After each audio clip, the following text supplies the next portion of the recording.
Here in the sweltering heat of Buenos Aires, there's an enormous crowd to see the third championship Grand Prix of 1981 at Argentina. And they're also here to give a joyous welcome to their national idol, Carlos Reutemann, that you can see in the Williams car, number 2, second in the right-hand rank. They're here at the 3.7-mile Admiral Brabham circuit, which is very fast because although there's a twisty bit, and by the way, they're getting away for the warm-up lap before the start. This isn't the beginning of the race itself. There's 2 hairpin bends, but most of it's absolutely flat out.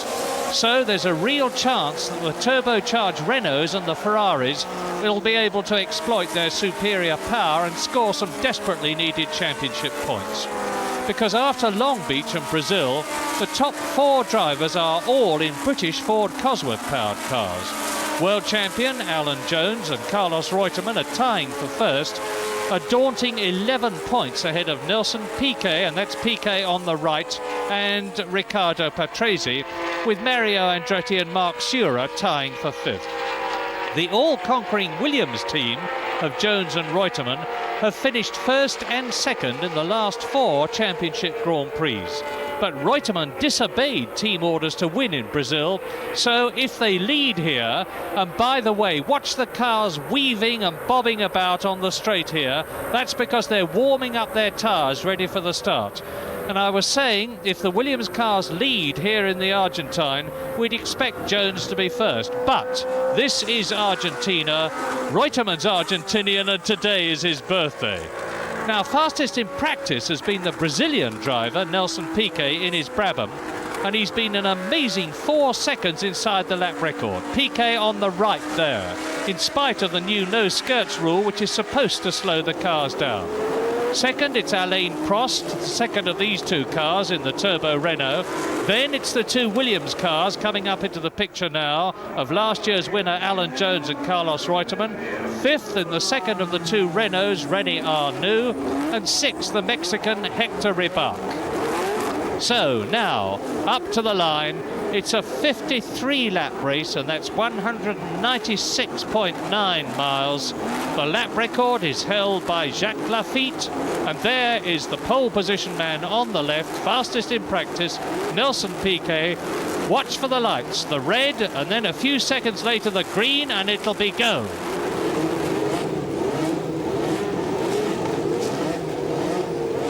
Trying, testing time for the drivers because they're watching the lights just as carefully as you and I are. And is Piquet going to get away well? Go! And Alan Jones has got a flyer. Alan Jones, number 1, the world champion in the Williams, looks as though he's nosing ahead of Nelson Piquet as they go up to the first right-hander, the Recta Principal, which leads into a left-hand bend and then into the long Recta del Fondo straight, and that in turn leads into the curve on, a flat-out 5th gear, double 180-degree right-hander, and it's Alan Jones in the Williams leading Nelson Piquet in the Brabham. The world champion leads. Piquet right with him already. Piquet, incidentally, made a disastrous tyre choice at Brazil, as a result of which he finished well out of the points, and he's out for revenge, and it looks as though he's going to take Alan Jones, and it's Reutemann in 3rd position, and that's De Cesaris. De Cesaris, the Italian driver in the McLaren, has spun off, and he rejoins. No, he doesn't. He's in real trouble. Throttle happy, spinning the car, and away he goes, and it's Piquet leading. We missed the actual point where Piquet passed Alan Jones, but he came right out of the slipstream of the Williams car of the world champion. And now Nelson Piquet from Brazil leads Alan Jones in the Williams. Reutemann is in 3rd position, the man who won in Brazil. Riccardo Patrese there, then Prost, then Arnoux, then Héctor Rebaque, followed by Didier Pironi in the Ferrari, and the rest of the runners, 24 of them in all. Into lap 2. And now Piquet is already starting to stamp what looks like real superiority on the field. Piquet leading through. Jones. Piquet leads at the end of the lap. Then it's Jones, Reutemann. Behind Reutemann in fourth place, it's Riccardo Patrese. Then in fifth, the turbocharged Renault of Alain Prost, the yellow and white car.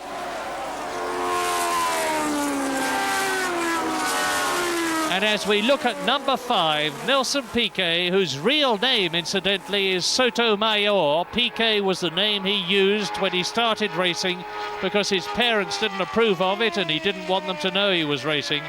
But Nelson Piquet, as we know him so well in the international racing circuits, won 3 Grand Prix last year.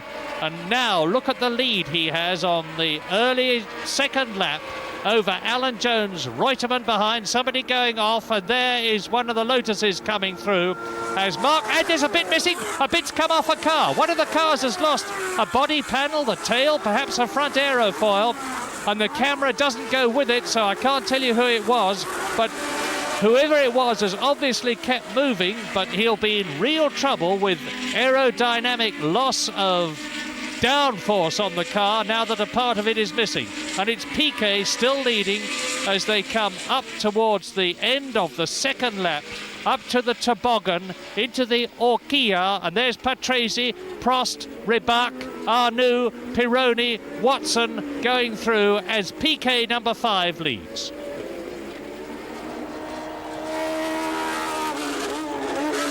And I need hardly say that the Argentine crowd here, and there are an enormous number of them, are rooting very solidly indeed for number 2, Carlos Reutemann, who is in third position behind Alan Jones, the world champion. There is Jones coming towards us.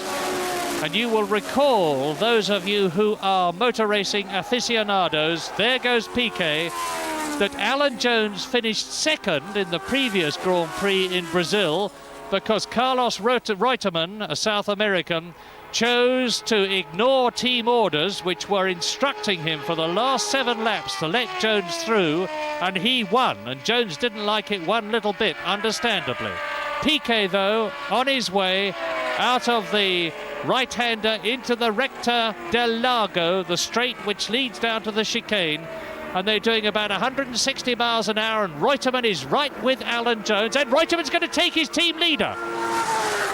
Reutemann, number 2, the Argentine driver, is passing the world champion, and Alan Jones, for the second race in succession, is seeing the back of Carlos Reutemann's car, and I should think when Reutemann completes this lap and the crowd sees that he's ahead of Alan Jones, they will go absolutely mad with excitement.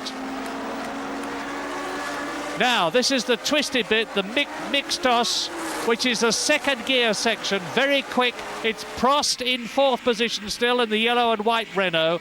And there is Reutemann. Now the crowd is going to see him.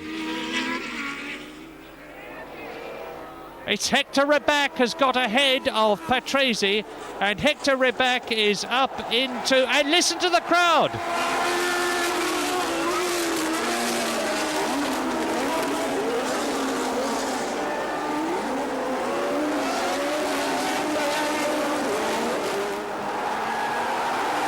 A great swelling roar of approval bursts from thousands of Argentinian throats as they see their national hero, Carlos Reutemann, going through ahead of Alan Jones and up into second position. There is Prost fourth, Rebaque is fifth, Patrese is sixth, Arnoux is seventh, and that is Nigel Mansell coming into the pits. Nigel Mansell, the Essex Lotus driver from Britain, who has made a great name for himself in Grand Prix racing this year, into the pits, and now there's another one of the turbocharged Ferraris of Didier Pironi has followed Nigel Mansell into the pits. As we look at the 2 Williams cars, there's Pironi. You get a good look at the Ferrari there. That's the new 1.5 litre V6 Ferrari, and we look now several cars into the pits. That's Keke Rosberg in the Fittipaldi, and Peter War in the white cap, the team leader, leaning over the car. But Carlos Reutemann, now that he's got past Alan Jones, that was Piquet. So how much of a gap is there between Piquet as we look at Prost and Jones? And Alain Prost is now ahead of Alan Jones. Alain Prost, the young Frenchman in the Renault, has moved up behind Carlos Reutemann into third place, displacing Jones, who goes down to fourth. And behind Jones in 5th position is Héctor Rebaque. So it's Reutemann 2nd, Prost in the yellow Renault 3rd, Jones number 1 in the white Williams in 4th position, and we look at number 15, Alain Prost, the Frenchman, in 3rd position, and Héctor Rebaque, the 3rd of these 3 cars, that's the young Mexican, is in 5th position, and there's Riccardo Patrese 6th. Now, Héctor Rebaque is driving a great race. That's number 6, the 3rd of these 3 cars, the 25-year-old Mexican, only in his 32nd Grand Prix, and he's right up with the world champion, which shows how well these 2 Brabhams are going, because it looks to me as though Rebaque is starting to challenge Jones for 2nd. As we watch Alain Prost going down the straight at some 160 miles an hour in the 500 horsepower turbocharged 1.5 litre Renault. Now, wish the cameras would look behind, and they do so. And that's it after 4 laps in this 53-lap race. Piquet, Reutemann, Jones, Prost 4th, Rebaque 5th, and Patrese in 6th position. And there is Prost on the right. He's pulling away all the time from Alan Jones. And that looks like Rebaque. Rebaque has got ahead of Alan Jones, so Jones is in real trouble. We missed that, but Héctor Rebaque, the Mexican, is ahead of Alan Jones now, behind Prost, who is in 3rd position. So Rebaque in 4th place. And I was talking about the Mexican, Héctor Rebaque, as we look at number 15, Alain Prost, who is in 3rd place, ahead of him Carlos Reutemann, number 2 second. And Rebaque looks to me as though, having got past Alan Jones, he's starting to close up on Prost, and this is quite incredible. I say quite incredible, and look at it. That's Rebaque, the 2nd of these 2 cars. I say quite incredible because, frankly, he is not an absolute top-line Grand Prix World Championship standard driver. He's bought his way into the Brabham team. He's a very good driver, but he's not that brilliant. And Eddie goes straight past Alain Prost with a superb outbraking manoeuvre as they come up to the hairpin before the mixtos, which leads onto the toboggan and the horquilla. And Rebaque is driving the race of his life, and I take it all back. That was a superb bit of driving, and now he's after Reutemann. It does not seem to me conceivable that Héctor Rebaque can catch Carlos Reutemann, and even if he caught him, getting past him would be something very different indeed, with the Argentine in front of his home crowd. But the Brabham that Héctor Rebaque is in has got a new suspension which enables the car. I'll try and explain it later on, but because it's all excitement now with Rebaque catching Reutemann in front of him and going for 2nd place. This new suspension increases the downforce on the car, increases the adhesion of the tyres and the grip of the tyres on the corner, and we look at Alain Prost in 4th position, and Héctor Rebaque is making the maximum use of that downforce and grip that he's got, and he's certainly catching Carlos Reutemann.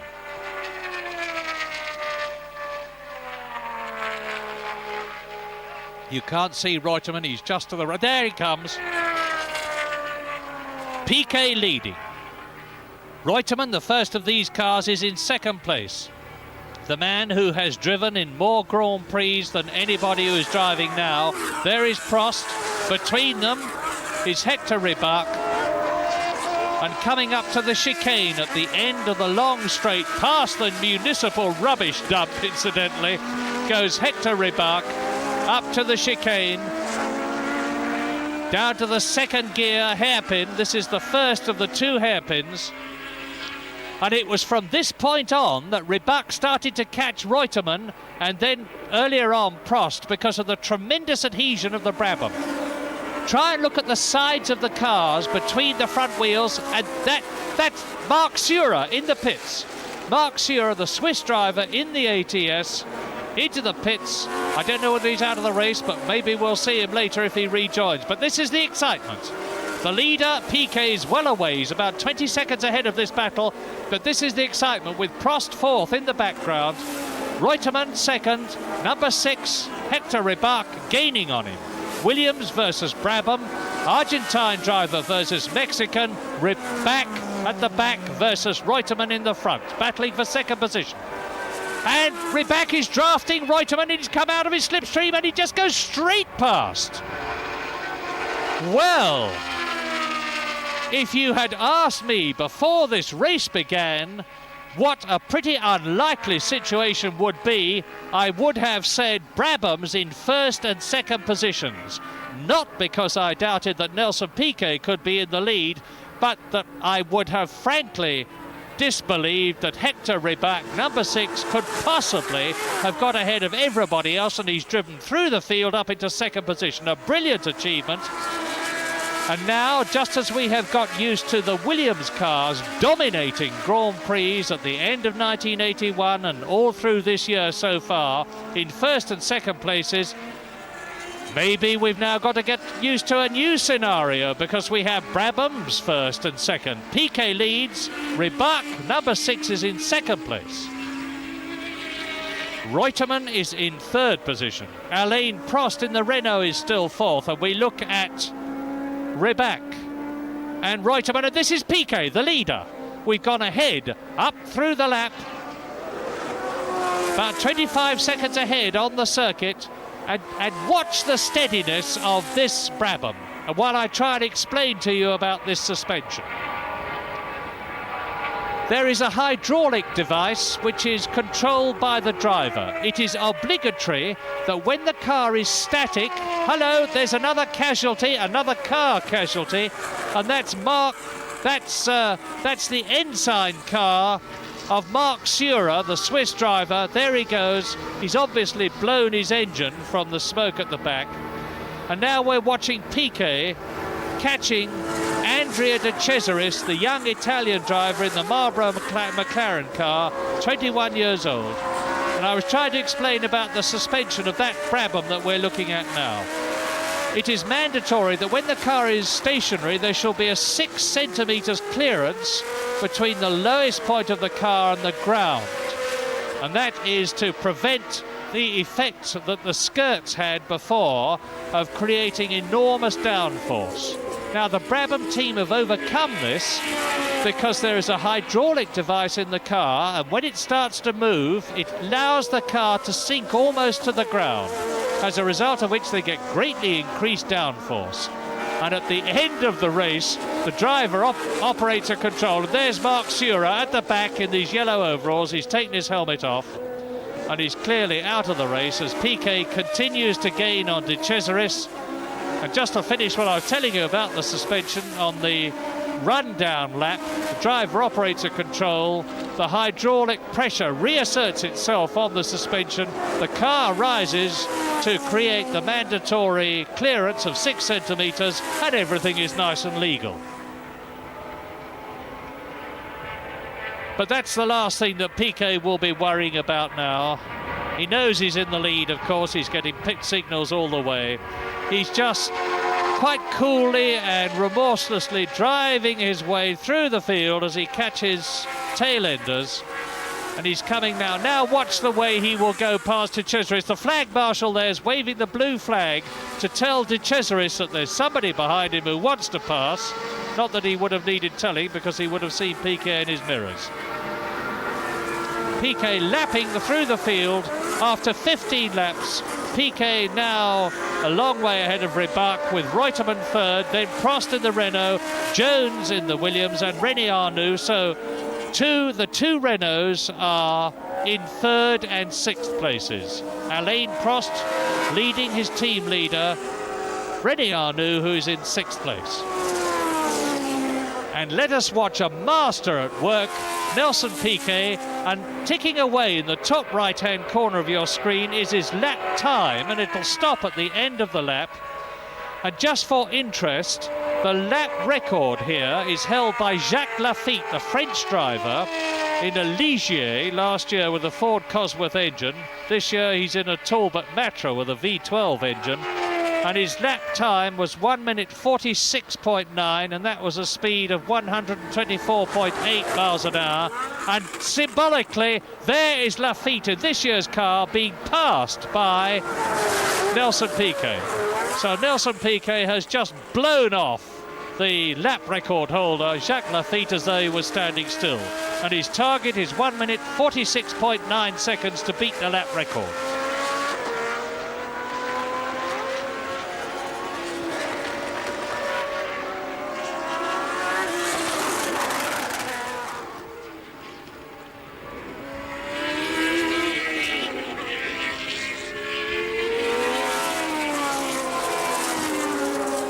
Just lost the tail there just for a fraction, but he was well in control.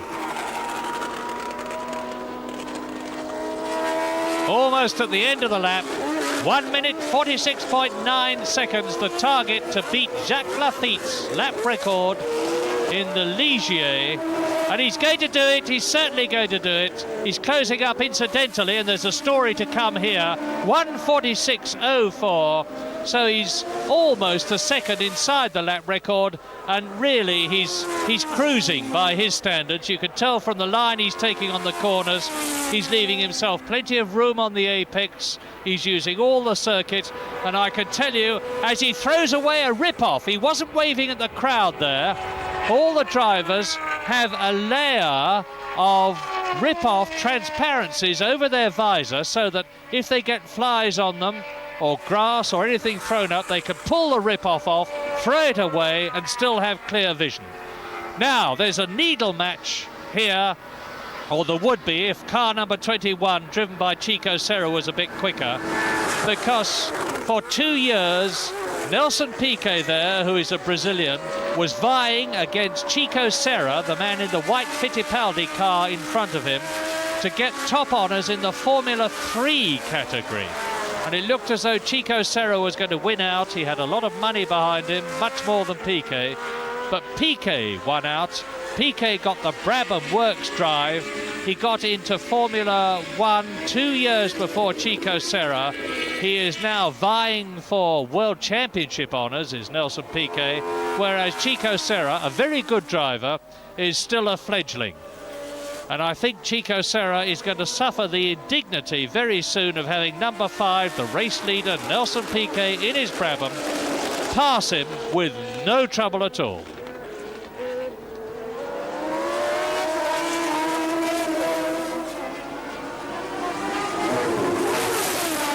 Indeed he is, and there it is happening.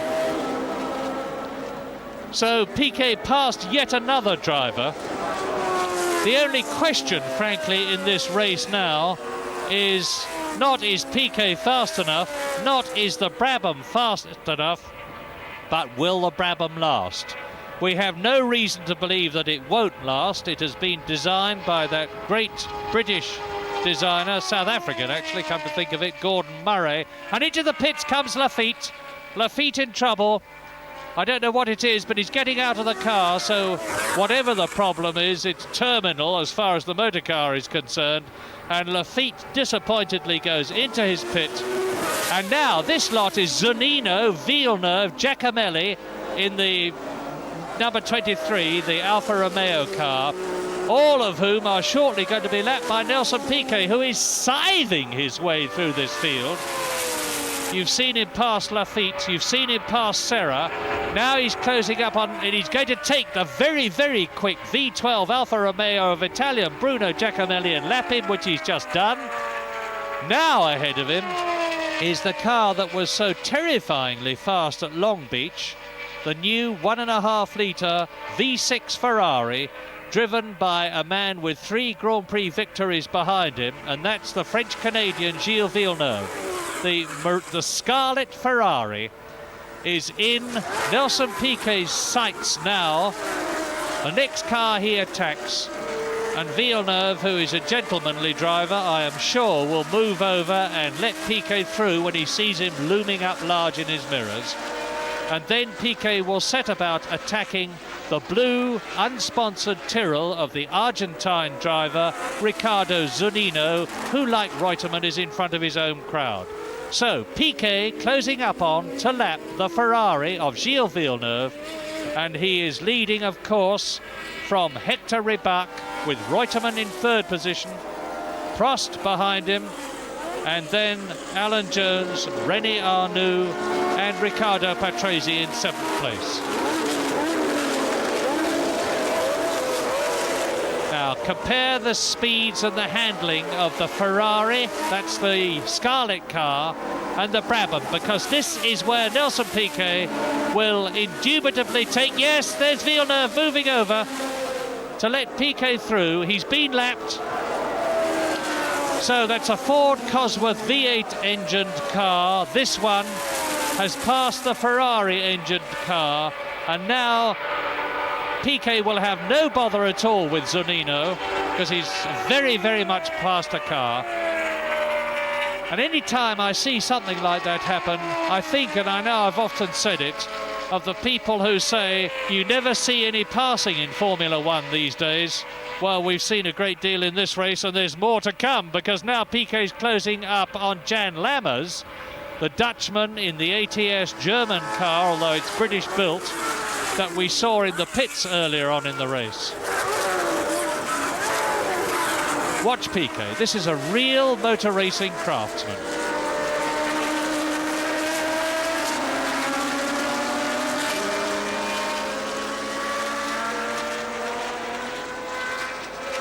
Lapping steadily, well within himself, but under the lap record, lap after lap.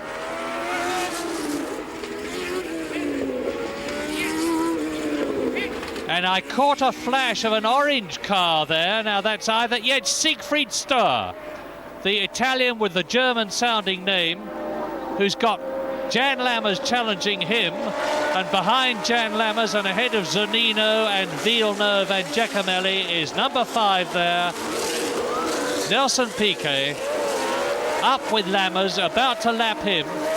And then Piquet will have lapped very nearly half the field.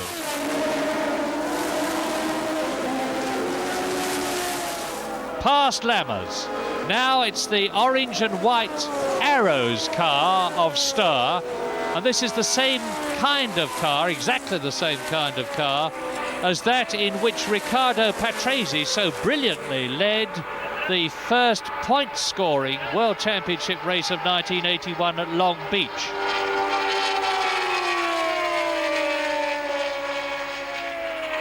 Piquet, don't forget that behind Piquet, driving a really stirring race. Out goes the blue flag again. That's good marshalling. And Piquet goes past Siegfried Stohr, who immediately tucks in under his rear aerofoil, and he'll find a tremendous buffeting down on his front wing when he does that. Closes up on Piquet on braking, but now Piquet will start to pull away, because here, as we saw with Rebaque, is the part of the circuit where the Brabham's superb handling, because of that extra downforce, really shows up in terms of extra speed through this very tricky series of bends. This is a second gear section. They come into this left-hander, up into third gear, now up into fourth, up into fifth gear, into the toboggan. It's so called because it leads down to the Orquilla, and that's the long hairpin bend that they're into now. That in turn leads into a left-hander up from second gear, which was what Piquet was in, into fourth gear, now into fifth as he crosses the line, sees his signal, completes another lap, goes up to the recta principal, the right-hander, where he goes into fourth gear, into the left, and now he's up into this enormously long section of the circuit. The two straights joined by the 180-degree curve on, where he just keeps it in fifth, keeps his foot flat down on the accelerator and motors through the whole lot at something like 155, 160 miles an hour. An incredible testimony to the skill of the driver and the handling of the cars. And now we look at Carlos Reutemann, and you'll be able to compare the handling of a Williams car. This is the man who's in second place, the man who is tying for the lead in the World Championship with his team leader Alan Jones, and he's doing that because he disobeyed team orders in Brazil and got a maximum 9 points. A man who has driven in the Ferrari works team, he has driven for Lotus, and that's Rosberg out of the race. We saw Rosberg in the pits earlier on. He's rejoined and now come back into the pits with some trouble which has put him out of the race altogether. I obviously can't tell you what it is, except that he's out. Probably an engine fault. Reutemann in his 132nd Grand Prix on his birthday, and this is Carlos Reutemann's 39th birthday. He's the second oldest man in the race, second only to Mario Andretti, who is 41 and who we haven't even seen. We've seen Giacomelli, but now watch the way the Williams flicks through these bends. Carlos Reutemann second. Third position, I'm sorry, because Héctor Rebaque is there ahead of him. Just let's recheck on the positions then. Nelson Piquet leading his teammate, Héctor Rebaque, who is ahead of this man in third position, Carlos Reutemann, the birthday boy, or the birthday man. And Reutemann is ahead of Alain Prost in the Renault, who is fourth at this stage of the race. Fifth is Alan Jones, still in the World Championship points, because you get, there's Prost in the background. Then in sixth position, it's René Arnoux, who has got ahead of Riccardo Patrese in the Arrows, who is seventh. Reutemann, third place.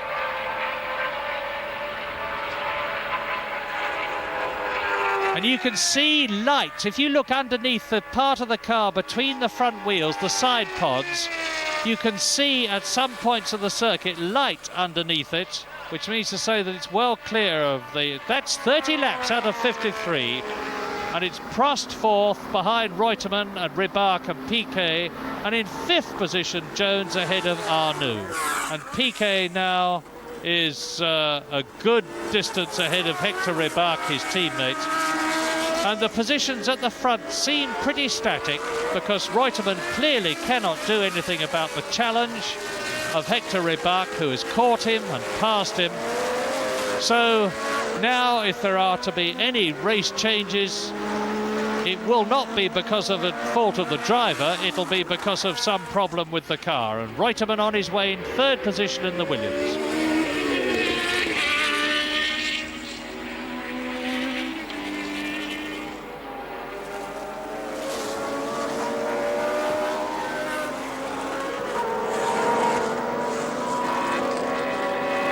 As ever, driving very, very smoothly, very consistently as he comes into the Orquilla with the termination of yet another lap ahead of him. And he's still got a long, long way to go.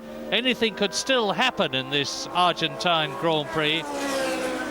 And Piquet will obviously be hoping that nothing does happen, because he reckoned he was going to win in Brazil, until when the race started in wet conditions, he made that disastrous decision to fit slick tyres. Now there is Alan Jones. We've moved back down the field a bit, and we're looking at Alan Jones, who is in fifth position behind Carlos Reutemann. There is Alain Prost in the Renault.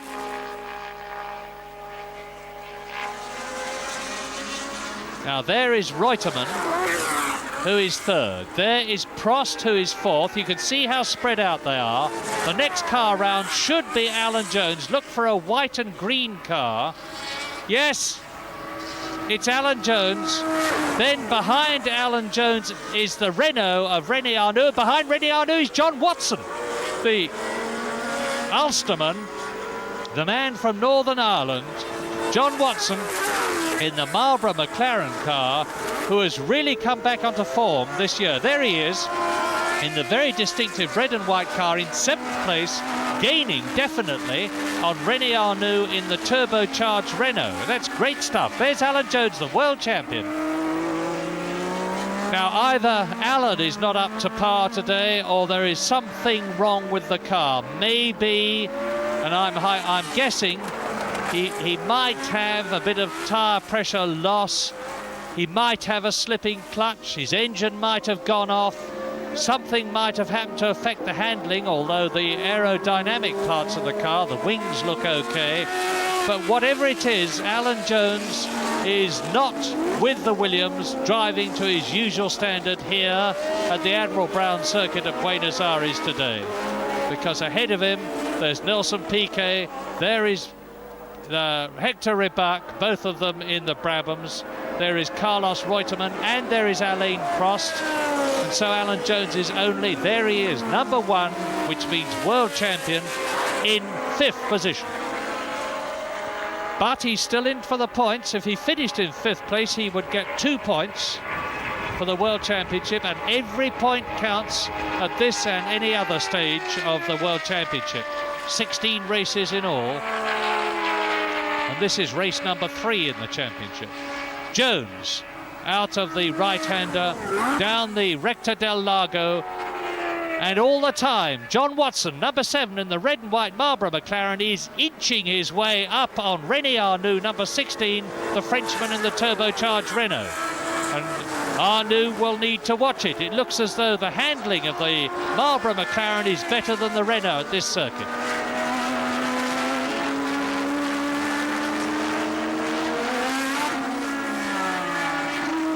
There's Reutemann, yet another lap.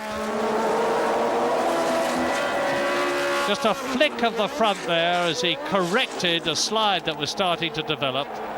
Now he's into the 2nd gear, and the crowd... Now, that's significant. The crowd is gesticulating. Listen!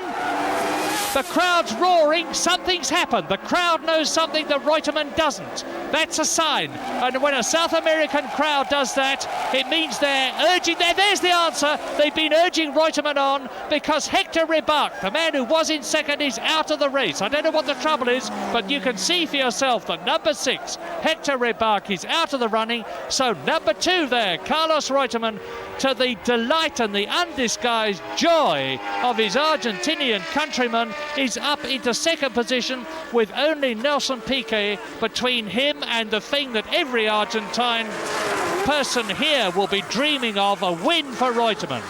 So Piquet, Reutemann up to 2nd, Prost to 3rd, Jones to 4th, René Arnoux moves up to 5th place, and John Watson gets into the points positions with 6th place. A great drive.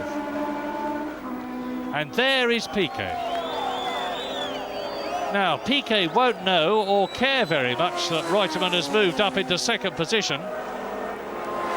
And in spite of the fact that I got pretty excited and carried away by the fact that Rebaque had gone off and Reutemann had gone up into 2nd position, Reutemann, of course, is still the same time behind Nelson Piquet, the man we're looking at now, as he was before. I don't know how quickly Reutemann is going in relation to Piquet. We knew that Piquet was just about 0.9 of a second inside the lap record, lapping he was lapping at 1:46.04, if my memory serves me right.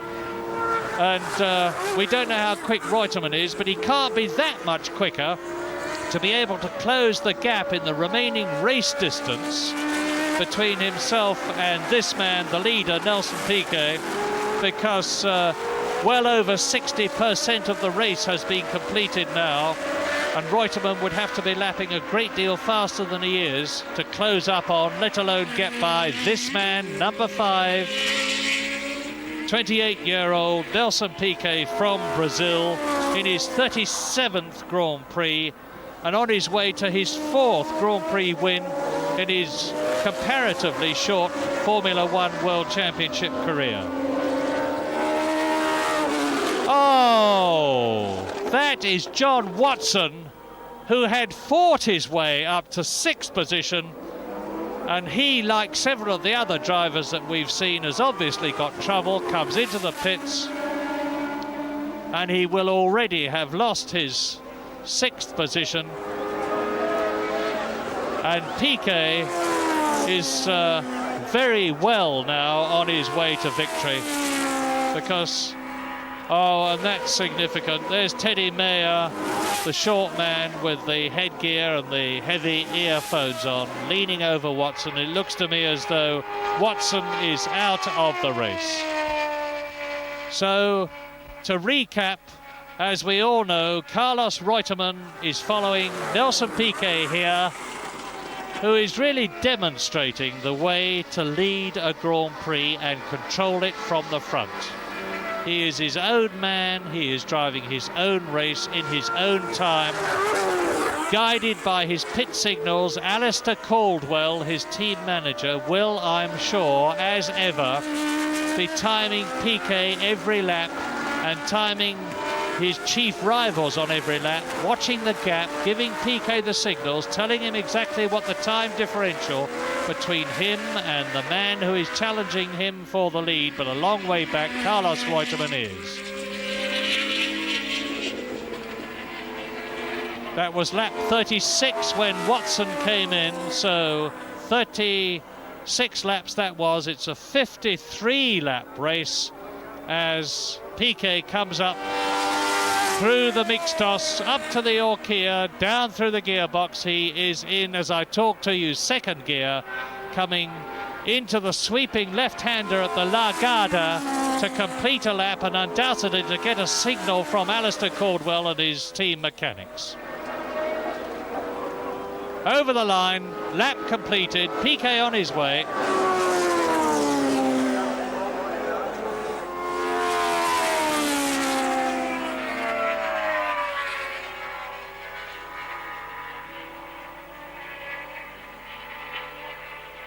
Nelson Piquet, the 1980 Pro Car champion, finished in third equal position in the World Championship last year. Second last year, he's third at the moment in this year's championship. Piquet having won 3 Grand Prix in his career already. Second in the 1980 World Championship behind Alan Jones and ahead of Carlos Reutemann, and he's leading both of them at this moment. And if he wins this race, and by the way, you'll notice that the front of the Brabham has got an entirely new kind of aerofoil on it, the ends of which turn downwards, and there's obviously been a lot of wind tunnel work. And if he wins, there we are, you get a good look at it there, very distinctive front wing. And that will be to stop air spilling off the ends of the aerofoil and disturbing the aerodynamics.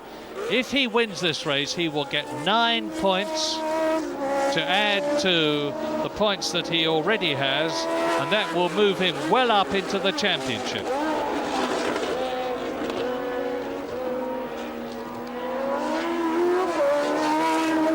That's Giacomelli, the car that we just saw. Giacomelli, there's Alistair Caldwell. I talked about him earlier on, the man in the earbuffs. That's the man who's controlling the race by giving Nelson Piquet here exact signals about where he is in relation to the others. Piquet driving a beautifully relaxed, smooth, and that's number 33 is Patrick Tombé's car, the Theodore of the French driver Patrick Tombé. And now, since they did a lap, you see Giacomelli again, and Nelson Piquet is about to lap him for the second time. Bruno Giacomelli, they call him the Panda because that's exactly what he looks like, the little, swarthy, bulky Italian, the ex-Formula 2 champion of 1978. So, Piquet, the last of these cars, has got Giacomelli in front of him. That's Villeneuve in front of Giacomelli. And in front of Villeneuve is Siegfried Sturr. And you will remember that we saw Carlos Reutemann earlier on with Sturr. And so here is Piquet catching Villeneuve. And that shows how far. There is Reutemann. Reutemann passing Giacomelli. I'm sorry, I mistook Reutemann for Piquet when I was talking to you just now. It's Carlos Reutemann carving his way through the field. My apologies. He has passed Villeneuve. He has passed Giacomelli. Now he's closing up on Siegfried Sturr, and we've got the clock ticking. Now, remember that Piquet lapped at 1:46.04 compared with the lap record of 1:46.9. It will be interesting to see how Carlos Reutemann here, number 2, in second place, is lapping in terms of time in comparison with Piquet, who went round in 1:46.04.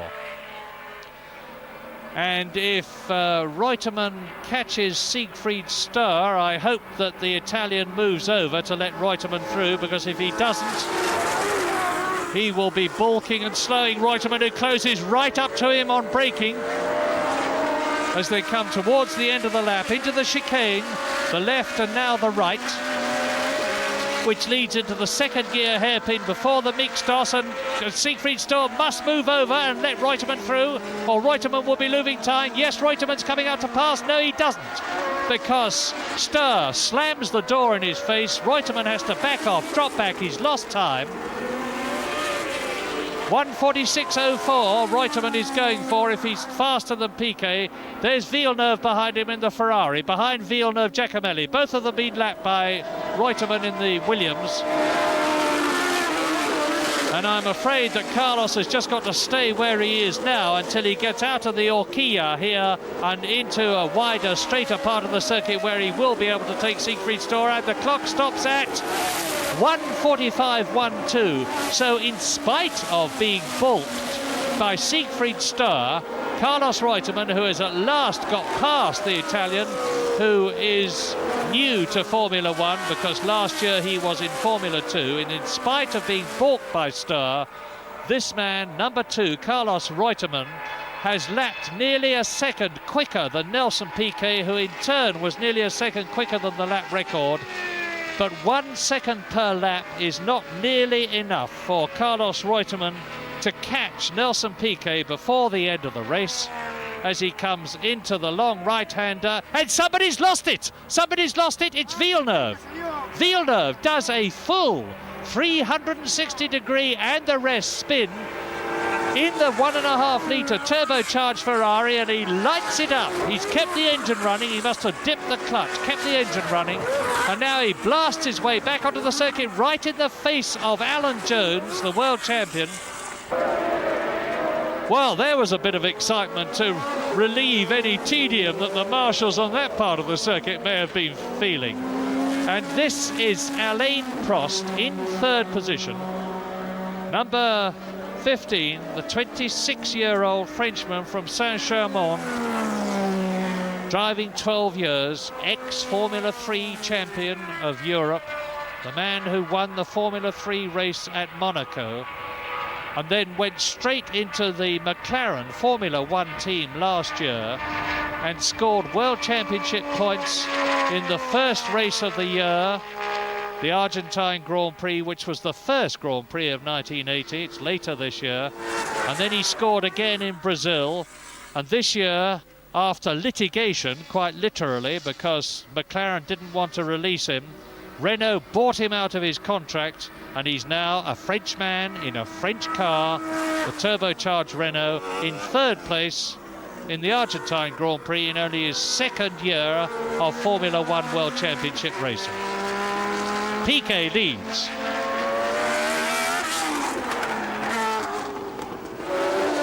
Now he's ahead of De Cesaris, and that's Siegfried Sturr. So that means that with Piquet catching the Arrows car, he is an enormous distance ahead of Carlos Reutemann.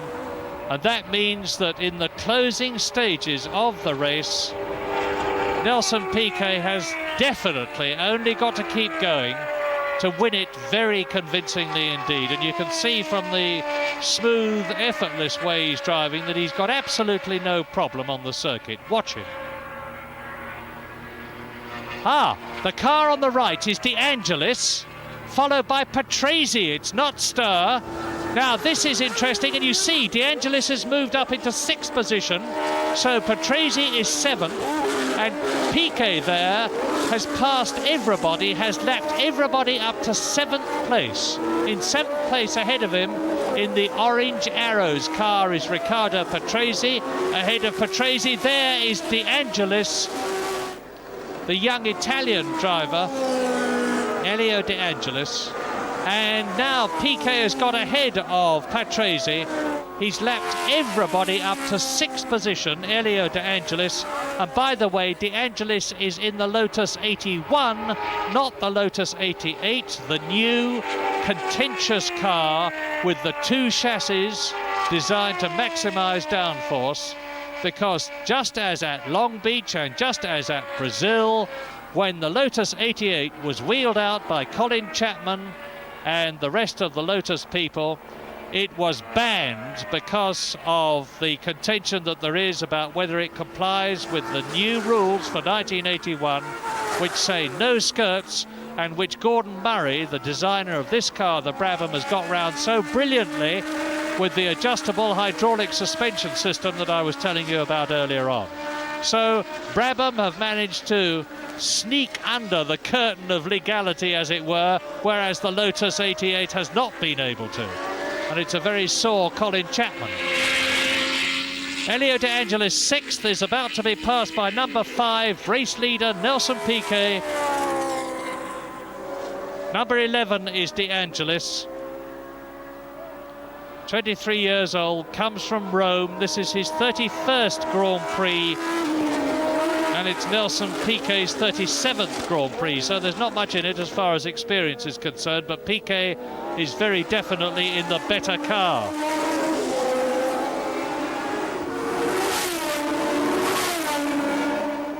And although I haven't mentioned it, it's worth recording that the weather could hardly be better here at the Admiral Brown circuit at Buenos Aires. The sun is shining, as you can see from the shadows on the cars.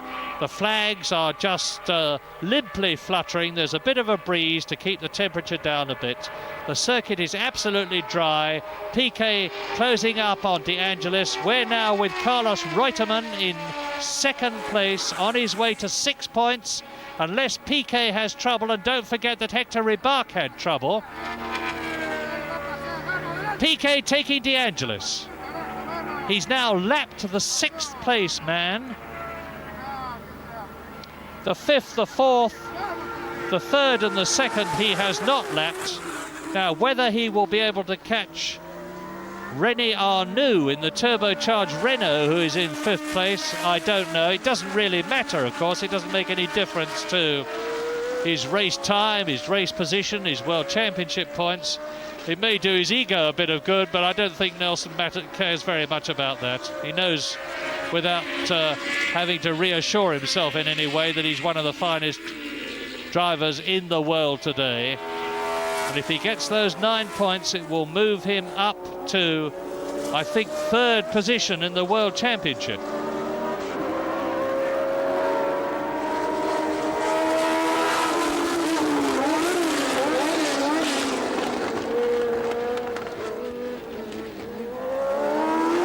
Piquet ahead of De Angelis, and if he gets those 9 points, it will definitely put him into 3rd place in the World Championship.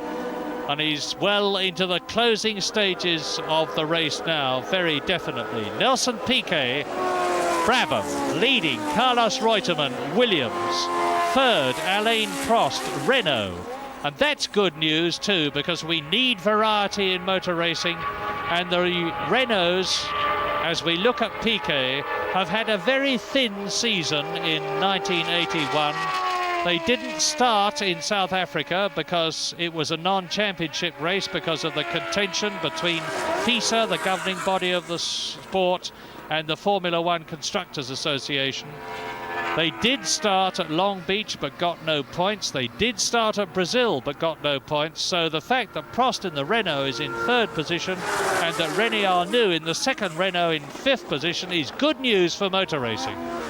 Good news for Nelson Piquet, the fact that he's almost home, on his way to his 4th Grand Prix victory in his career. 9 points.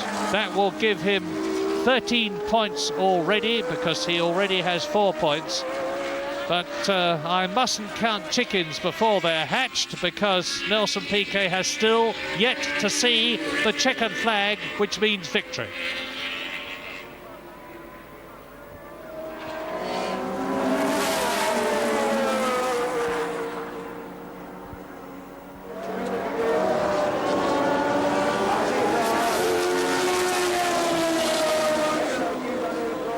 Into the long swinging 2nd gear right-hander. The crowd is waving. The checkered flag goes out and Nelson Piquet wins the 1981 to the delight of his team, his mechanics. Nelson's got his 4th Grand Prix victory. in his short career. And Carlos Reutemann, he's going to finish second, and now this will really please the crowd. Carlos Reutemann will get 6 points, and that will put him into the lead in the World Championship, and the crowd knows it and they love it. Watch them. Listen to them. Another Argentine roar, which makes any football crowd sound like a mouse, I can tell you. That is fantastic. Carlos Reutemann is in second place. So Brabham wins with Piquet at the wheel. A cheer for Carlos Reutemann, finishes second. There is Alain Prost in the turbocharged Renault in third position. Alan Jones will come home in fourth place as the crowd starts to go home, and Reutemann comes into the pits. Up goes the paper, and we've seen a lot of that to greet Reutemann today. René Arnoux in fifth position and Elio De Angelis sixth, and that's confirmation. And a bit of quick mental arithmetic tells me that Carlos Reutemann now leads the World Championship with 21 points, ahead of his teammate Alan Jones with 18 points in second position. Nelson Piquet moves up into third position in the World Championship with 13 points. In fourth position, it's Riccardo Patrese and Alain Prost with 4 points, and in sixth position, Mario Andretti, Sura and De Angelis with 3 points, as a very happy Nelson Piquet in the top position, Carlos Reutemann in second place, and Alain Prost in third position take the laurels after a very, very interesting Argentine Grand Prix. That's the end of the races away from Europe until the end of the season, and in 3 weeks' time we move to the first European Grand Prix at San Marino.